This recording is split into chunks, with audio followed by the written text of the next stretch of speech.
Hi, I'm Tim Henman, former professional tennis player. I think probably in this country people would know me from Wimbledon, the biggest and best tennis tournament in the world, and I was lucky enough to call that my home tournament. I ended up being in 4 semi-finals there, and I was very lucky that my mum took me there when I was 6 for the first time, and I saw Bjorn Borg play in 1981, and that was probably when I made my one and only career decisions.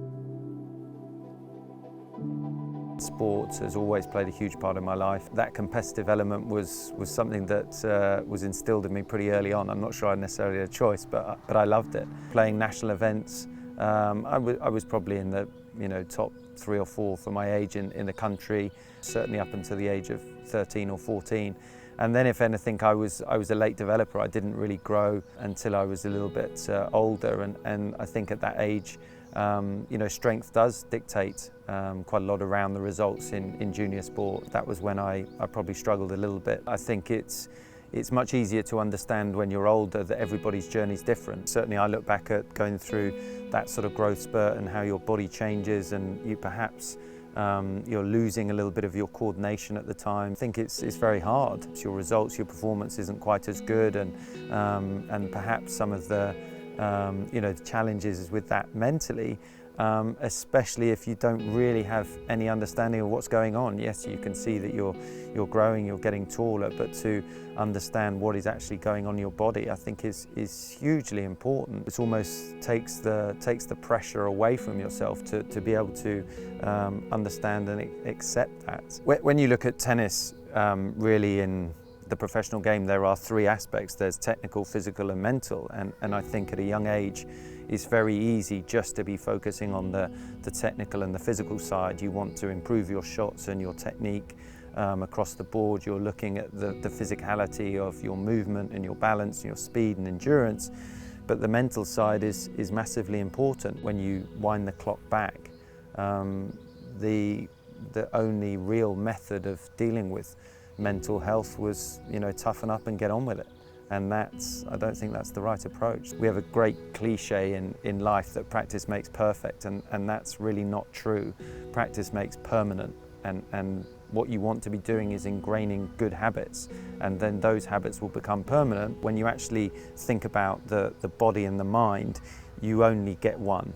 And that's where we really have to look after it. One of the big challenges I had was when I was 11, and I just started on the David Lloyd Tennis Academy. At that time, I had an elbow injury, and because I'd been playing a lot of tennis, my muscles were developing quickly in my arm, but my bones were still very soft. It had actually pulled a piece of bone away in my elbow, and went to see a lot of elbow specialists, and no one really knew what the problem was, and ended up seeing a specialist in Cambridge called Alan Murley, and he was really able to diagnose what had actually happened, and it was a problem that they see in baseball in America at a young age, because with all the young players who are pitching, who are throwing the ball and extending their elbows, you get a very similar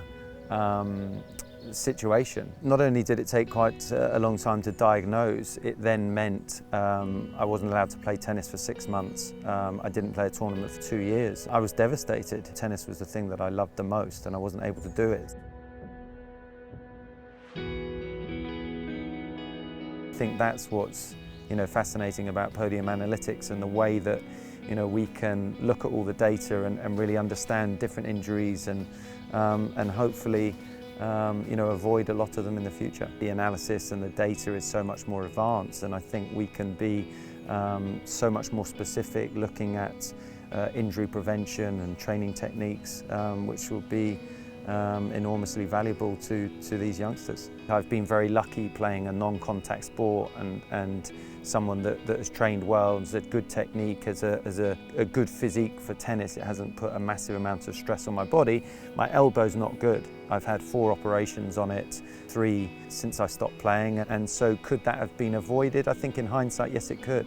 And this is where we can do a very good job in looking after young people, so that we can all use our experiences, we can assess the data, to make sure that a lot of these problems further down the line can be avoided. It's so important that we can share that knowledge, and when you've got hundreds of thousands, if not millions of children in schools, to be able to pass that knowledge on and for more people to understand what is exactly going on, I think is absolutely vital and would be hugely beneficial to all involved. And I think that's something that I'm excited about and why I wanted to be involved with Podium.